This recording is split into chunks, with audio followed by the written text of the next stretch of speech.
Okay, students, we are going to be compounding isotonic solutions, and the particular example we're using is the timolol 0.25% isotonic solution. This is the compounding request. You would have gotten this already, and this is the master formula. Once we have completed calculations, the new formula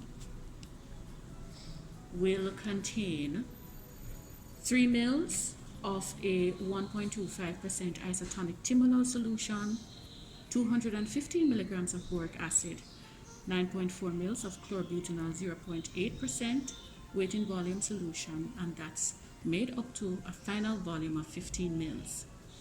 Your facilitators, your lab facilitators, will emphasize that isotonic solutions are to be compounded under aseptic conditions. Therefore, this is for demonstration purposes only. We'll speak a little bit more about that in the lab session. Okay, students, we have went ahead and we had measured all the ingredients that are needed. We also tiered our mixing vessel, which is a 30 ml beaker, to 15 mils, because this is where we'll be making up our final solution. Okay, now we're going to be compounding the timolol isotonic solution. First thing we're going to do is to wet the beaker with sufficient amount of water, which was already done. Now bear in mind that you're using 9.4 mils of chlorbutanol and 3 mils of timolol. So you have to be very careful the amount of water you're going to use to wet the beaker.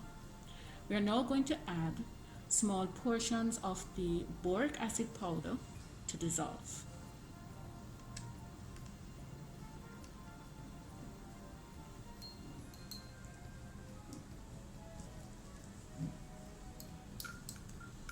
And you're going to continue with this process until all the boric acid powder is added and completely dissolved.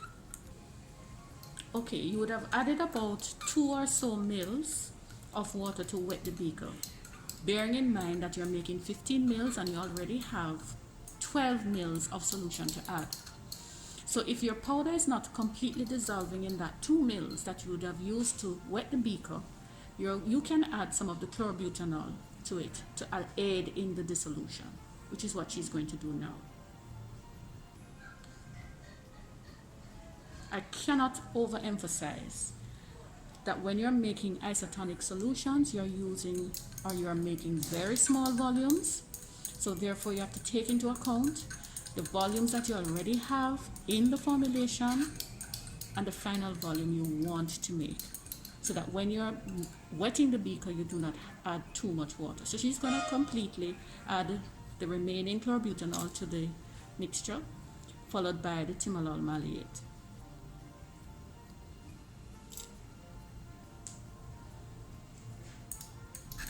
If you notice, it's almost near to the tear mark. So she's adding the 3 mils of timolol maleate, 1.25%.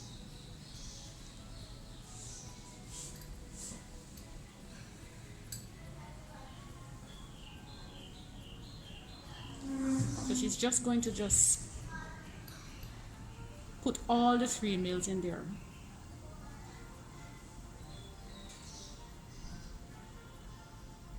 Good. Now she's going to stir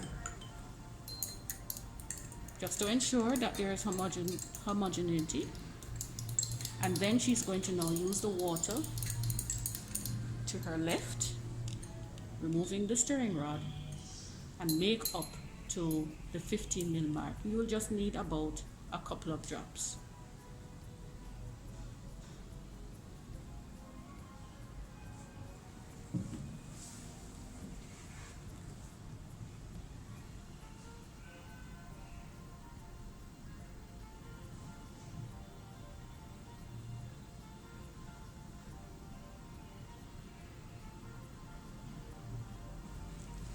Now that she has reached her tear mark, she is now going to stir the mixture to ensure complete homogeneity. Now that we have completely made our 15 mils of timolol isotonic solution, we are going to filter. You will discuss with your lab facilitator what's the role of filtering the solution. In filtering the solution, we need a syringe, a 10 ml syringe, and a 0.4 micrometer nylon syringe filter. Before we do anything, we have to condition the filter. In conditioning the filter, we are going to be pulling 1 to 2 mils of the mixed solution. So she's going to take up about maybe 1.5 there's about of the solution.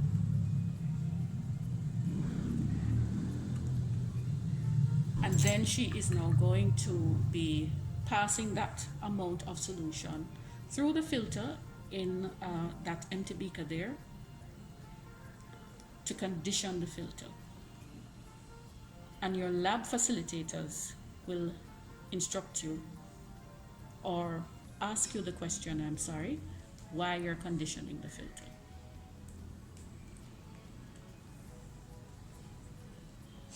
Now that she has conditioned the filter, she's now going to remove the 10 mils that is needed to be packaged.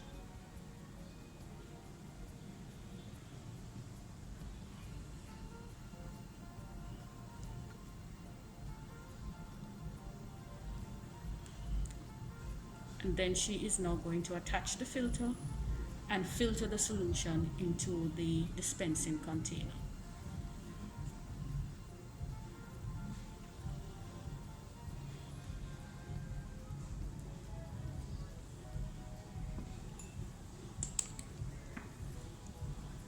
Now, normally under aseptic conditions, there are certain techniques that you'll have to use. We are not using it here because that is not the objective of the lab. But you still need to know that aseptic techniques need to be used when we are making such solutions.